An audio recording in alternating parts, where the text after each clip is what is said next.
ಹಾಸನ ತಾಲೂಕಿನ ಧೂಮಕೆರೆ ಗ್ರಾಮದ ನವ್ಯಶ್ರೀ ಮಿನರಲ್ಸ್ಗೆ ಸೇರಿದ ಗ್ರೀನ್ ಗ್ರಾನೈಟ್ ಕ್ವಾರಿಯಲ್ಲಿ ಗುರುವಾರ ನಡೆದ ಭೀಕರ ಅವಘಡದಲ್ಲಿ ಓರ್ವ ಕಾರ್ಮಿಕ ಸಾವನ್ನಪ್ಪಿದ್ದು 4 ಗಂಭೀರವಾಗಿ ಗಾಯಗೊಂಡಿದ್ದಾರೆ. ಗ್ರಾನೈಟ್ ಕಲ್ಲು ಕತ್ತರಿಸುವ ವೈರ್ ಕಟ್ ಕಾರ್ಯಾಚರಣೆ ವೇಳೆ ಬಂಡೆ ಮತ್ತು ಮಣ್ಣು ಕುಸಿದು ಬಿದ್ದು ಈ ದುರ್ಘಟನೆ ಸಂಭವಿಸಿದೆ. ಗಾಯಾಳುಗಳನ್ನು ಹಾಸನದ ಖಾಸಗಿ ಆಸ್ಪತ್ರೆಗೆ ಚಿಕಿತ್ಸೆಗಾಗಿ ದಾಖಲಿಸಿದೆ. ಆದರೆ ಮಣಿ ಎಂಬ ಕಾರ್ಮಿಕನನ್ನು ಚಿಕಿತ್ಸೆಗಾಗಿ ಬೆಂಗಳೂರಿಗೆ ಸಾಗಿಸುವಾಗ ದಾರಿ ಮಧ್ಯ ಮೃತಪಟ್ಟಿದ್ದಾನೆ. ಕ್ವಾರಿಯ ಮಾಲೀಕ ದೇವರಾಜ್ ಅವರ ಪುತ್ರ ಅರ್ಜುನ್ ಮತ್ತು ಕ್ವಾರಿ ಉಸ್ತುವಾರಿ ನೋಡಿಕೊಳ್ಳುತ್ತಿದ್ದ ಪ್ರಕಾಶ್ ಎಂಬ ಮೂವರನ್ನು ಹಾಸನದ ಶಾಂತಿಗ್ರಾಮ ಪೊಲೀಸರು ವಶಕ್ಕೆ ಪಡೆದಿದ್ದಾರೆ. ಕಾರ್ಮಿಕನ ಸಾವಿನ ವಿಷಯವನ್ನು ಮುಚ್ಚಿಡಲು ಕ್ವಾರಿ ಮಾಲೀಕ ಪುತ್ರ ಅರ್ಜುನ್ ಕಾರ್ಮಿಕನ ಶವವನ್ನು ಚಾಮರಾಜನಗರ ಜಿಲ್ಲೆಯ ಕೊಳ್ಳೇಗಾಲಕ್ಕೆ ರಹಸ್ಯವಾಗಿ ಸಾಗಿಸಿದ್ದ ಎನ್ನಲಾಗಿದೆ. ಈ ಬಗ್ಗೆ ಮಾಹಿತಿ ಪಡೆದ ಶಾಂತಿಗ್ರಾಮ ಪೊಲೀಸರು ಕೊಳ್ಳೇಗಾಲಕ್ಕೆ ತೆರಳಿ ತನಿಖೆಯನ್ನ ನಡೆಸಿದ್ದಾರೆ. ಘಟನೆ ಸುದ್ದಿ ತಿಳಿಯುತ್ತಿದ್ದಂತೆ ಹಾಸನ ಜಿಲ್ಲಾ ಪೊಲೀಸ್ ವರಿಷ್ಠಾಧಿಕಾರಿ ಎಸ್ಪಿ ಮೊಹಮ್ಮದ್ ಸುಜಿತಾ ಮತ್ತು ಜಿಲ್ಲಾಧಿಕಾರಿ ಡಿಸಿ ಸತ್ಯಭಾಮ ಅವರು ಮಧ್ಯರಾತ್ರಿಯೇ ಕ್ವಾರಿ ಸ್ಥಳಕ್ಕೆ ಭೇಟಿ ನೀಡಿ ಪರಿಶೀಲನೆಯನ್ನ ನಡೆಸಿದ್ದಾರೆ.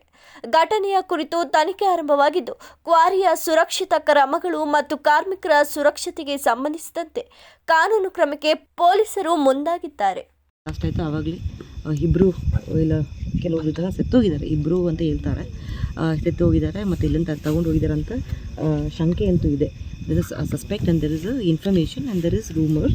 ಬಟ್ ಅದನ್ನು ನಾವು ಅದ್ರ ಮೇಲೆ ನಾವು ತನಿಖೆಯನ್ನು ಮಾಡಬೇಕಾಗಿರ್ತದೆ. ಅದು ಏನು, ಎಷ್ಟು ಜನ, ಯಾವ ಟೈಮಲ್ಲಿ ಸ್ಪಷ್ಟವಾಗಿ ಆಗಿದೆ, ಯಾವ ಟೈಮ್ ನಮ್ಮ ಮಾಹಿತಿ ಬಂದಿದೆ ಮತ್ತು ಈ ಸ್ಥಳೀಯರಿಗೆ ಏನಾದರೂ ಮಾಹಿತಿ ಇದೆಯಾ, ಇದು ಬಂದು ಅಧಿಕೃತವಾಗಿ ಗೌರ್ಮೆಂಟ್ ಅಪ್ರೂವ್ಡ್ ಕ್ವಾರಿ ಲ್ಯಾಂಡ್ ಇದು ಬಂದು ಇದ್ರ ಬಗ್ಗೆ ಯಾರಿಗೂ ಮಾಹಿತಿ ಫಸ್ಟ್ ಹೋಗಿದೆ, ಏನಾಗಿದೆ ಮತ್ತು ಇಲ್ಲಿ ಯಾರು ಇದ್ದರೂ ಆ ಸಮಯದಲ್ಲಿ ಕೂಡ ಅಂತ ಅದನ್ನ ಬಗ್ಗೆಯೂ ಸಹ ನಾವು ತನಿಖೆಯನ್ನು ಮುಂದುವರಿಸ್ತಾ ಇದ್ದೀವಿ. ಸದ್ಯಕ್ಕಿರೋದು ನಾವು ನೋಡಿರೋದು 4 ಜನ ಗಾಯಾಳುವನ್ನು ಹಾಸನ ಹಾಸ್ಪಿಟ್ಲಲ್ಲಿ ದಾಖಲಾಗಿದ್ದಾರೆ. ಅದರಲ್ಲಿ ಒಬ್ಬರ ಸ್ಥಿತಿ ಗಂಭೀರವಾಗಿದೆ. ಇದು ಬಿಟ್ಟು ಎಷ್ಟು ಜನ ಇದ್ದಾರೆ ಅಂತ ಬೇರೆ ಬೇರೆ ಹಾಸ್ಪಿಟಲ್ ಅಡ್ಮಿಟ್ ಆಗಿದ್ದಾರೆ. ಪ್ರೈವೇಟ್ ಹಾಸ್ಪಿಟಲಲ್ಲಿ, ಗೌರ್ಮೆಂಟ್ ಹಾಸ್ಪಿಟಲ್, ಇಲ್ಲ ಬೇರೆ ಜಿಲ್ಲೆಯಲ್ಲಿ ತಗೊಂಡು ಹೋಗಿದ್ದಾರೆ, ಇಲ್ಲ ಬೇರೆ ಯಾವುದೂ ಇಲ್ಲ ಅಂತಲೂ ಸಹ ಇದ್ದಿರ್ಬೋದು, ಇಲ್ಲದೇ ಇರ್ಬೋದು. ಅದ್ರ ಬಗ್ಗೆ ನಾವು ಇನ್ನು ಕೂಲಂಕಷವಾಗಿ ನಾವು ವಿಚಾರಣೆ ಮುಂದೆ ನಮಗೆ ಮಾಹಿತಿ ಬಂದಿರೋದು 10:30 ಮೇಲೆ ರಾತ್ರಿ ಟೈಮಲ್ಲಿ ನಮಗೇನು ಮಾಹಿತಿ ಬಂತು ಅದ್ರ ಮೇಲೆ ನಾವು ಬಂದಿದ್ದೀವಿ. ಈಗ ನಾವು ಅದನ್ನು ಸಹ ತನಿಖೆ ಮಾಡಬೇಕಾಗುತ್ತೆ. ಯಾವ ಅಧಿಕಾರಿಗೆ ಬಂದಿದೆ, ಪೊಲೀಸ್ ಡಿಪಾರ್ಟ್ಮೆಂಟ್ ಬಂದಿದೆ, ತಾವು ಹೇಳಿದಂಗೆ ಮೈನ್ಸಿನ್ ಜಿಯಾಲಜಿಗೆ ಬಂದಿದಾ, ಇಲ್ಲ ಬೇರೆ ಅಧಿಕಾರಿಗೆ ಬಂದಿದೆಯಾ ಅಂತ ಬಗ್ಗೆ ನಾವು ತನಿಖೆಯನ್ನು ಮಾಡಬೇಕಾಗಿರ್ತದೆ. ಯಾವ ಟೈಮ್ಗೂ ಆಗಿದ್ದ ಬಗ್ಗೆ ಸಹ ನಮಗೆ ಇನ್ನೂ ಸ್ಪಷ್ಟತೆ ಇಲ್ಲ. ಯಾವ ಟೈಮ್ಗೆ ಈ ಬ್ಲಾಸ್ಟ್ ಆಗಿದೆ ಅನ್ನೋ ಬಗ್ಗೆ ನಮ್ಗೆ ಇಲ್ಲಿ ತನಕ ಸ್ಪಷ್ಟತೆಯೂ ಇಲ್ಲ. ಇದನ್ನು ನಾವು ತನಿಖೆಯನ್ನು ಮುಂದುವರಿಸಿ ನಮಗೆ ಯಾರು ಕಂಪ್ಲೇಂಟ್ ಇದ್ದಾರೋ, ಈಗ ಸದ್ಯಕ್ಕೆ ಮೈನ್ಸಿನ್ ಜಿಯಾಲಜಿ ಗೌರ್ಮೆಂಟ್ ಜಾಗ ಇರೋದ್ರಿಂದ ಮೈನ್ಸಿನ್ ಜಿಯಾಲಜಿ ಅವರು FIR ದಾಖಲೆಪಡಿಸ್ತಾರೆ ಅಂತ ಹೇಳ್ತಾರೆ ಮತ್ತು ಅವ್ರಿಗೂ ಪ್ರಮುಖ ಮಾಹಿತಿ ಇರೋದ್ರಿಂದ ಅವ್ರ ಕಡೆಯಿಂದ ನಾವು ತನಿಖೆಯನ್ನು ಮುಂದುವರಿಸ್ತೀವಿ. ಅದು ಬಿಟ್ಟರೆ ಇಲ್ಲಿ ಎಷ್ಟು ಜನ ಇದ್ದರು, ಇಲ್ಲಿ ಯಾರು ಪ್ರಮುಖವಾಗಿ ಯಾರು ಸೂಪರ್ವೈಸರ್ ಇದ್ದರು ಮತ್ತು ಇಲ್ಲಿ ಯಾರು ಇನ್ಚಾರ್ಜ್ ಇದ್ದರು ಮತ್ತು ಇವ್ರಿಗೆ ಏನೇನು ಪರ್ಮಿಷನ್ಸ್ ಇಂಥದ್ರ ಬಗ್ಗೆಯೂ ನಾವು ಹಲವಾರು ತನಿಖೆಯನ್ನು ಮುಂದುವರಿಸಬೇಕಾಗಿದೆ.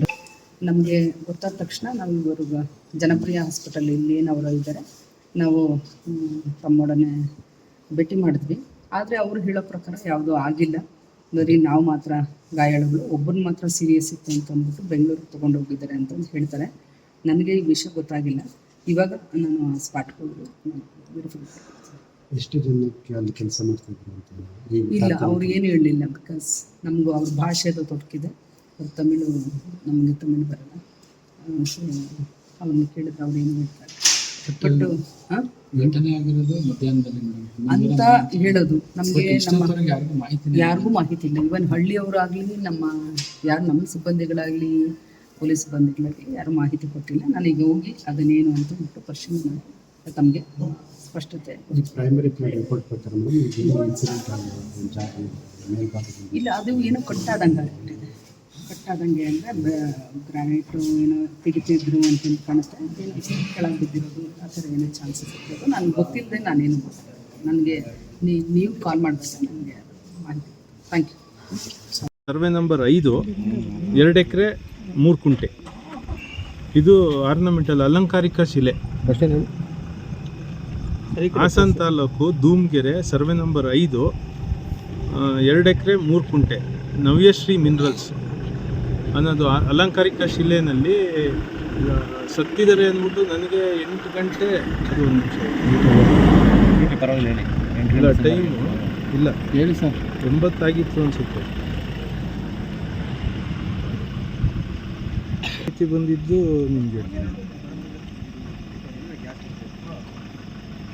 9 ಗಂಟೆ 44 ನಿಮಿಷದಲ್ಲಿ ಸತ್ಯದ ಹೊನಲು ಅಂತ ಎಡಿಟರ್ ಅಂತ ನನಗೆ ಫೋನ್ ಮಾಡಿ ಹೇಳ್ತಾರೆ, ಈ ಥರ 4 ಜನ ಸತ್ತಿದ್ದಾರೆ, ನಿಮಗೆ ಮಾಹಿತಿ ಇಲ್ವಾ ಅಂತ.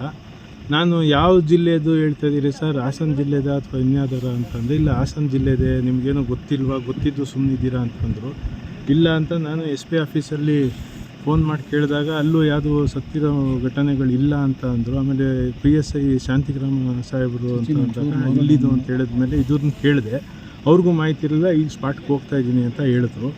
ಅದಾದಮೇಲೆ ಎಲ್ಲರಿಗೂ ಮಾಹಿತಿ ಇರೋದ್ರಿಂದ ನಾವು ಇಲ್ಲಿಗೆ ಇಷ್ಟೊತ್ತಲ್ಲಿ ಬಂದು ನೋಡಿದ್ದೀವಿ.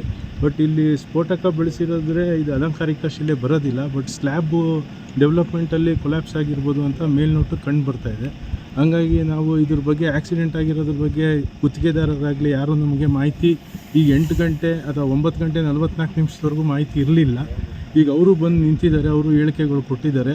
ನಾನು ಇದನ್ನು ಒಂದು ಕಂಪ್ಲೇಂಟು ಶಾಂತಿಗ್ರಾಮ ಸ್ಟೇಷನಲ್ಲಿ ಕೊಡ್ತಾಯಿದ್ದೀನಿ. ಇದ್ರ ಬಗ್ಗೆ ಕೂಲಂಕುಷವಾಗಿ ತನಿಖೆ ಮಾಡಿ ಇಲ್ಲಿ ಒಂದಿಬ್ಬರು ಲೇಬರ್ ಇದ್ದಾರೆ, ಅವ್ರದ್ದು ಸೇರಿಸಿ ಕೊಡ್ತಾಯಿದ್ದೀವಿ. ಟೋಟಲೇ ಲೀಸೇ ಸರ್, ರಿನ್ಯೂವಲ್ ಆಗಿರೋದು ರೀಸೆಂಟಾಗಿ.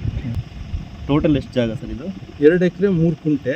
ಅಡ್ಜೈನಿಂಗು ಅಲಂಕಾರಿಕ ಶಿಲೆದು MML ಇದೆ, 27 ಎಕರೆ ಬರುತ್ತೆ ಸರ್, ಅದು ಗೌರ್ಮೆಂಟ್ ಲೀಸು. ಇದು 2 ಎಕರೆ 3 ಕುಂಟೆ ಜಾಗ ದುಮ್ಗೆರೆ, ಸರ್ವೆ ನಂಬರ್ 5, ಜಾಗ ಗೌರ್ಮೆಂಟ್ದೇನೆ. ಗೌರ್ಮೆಂಟ್.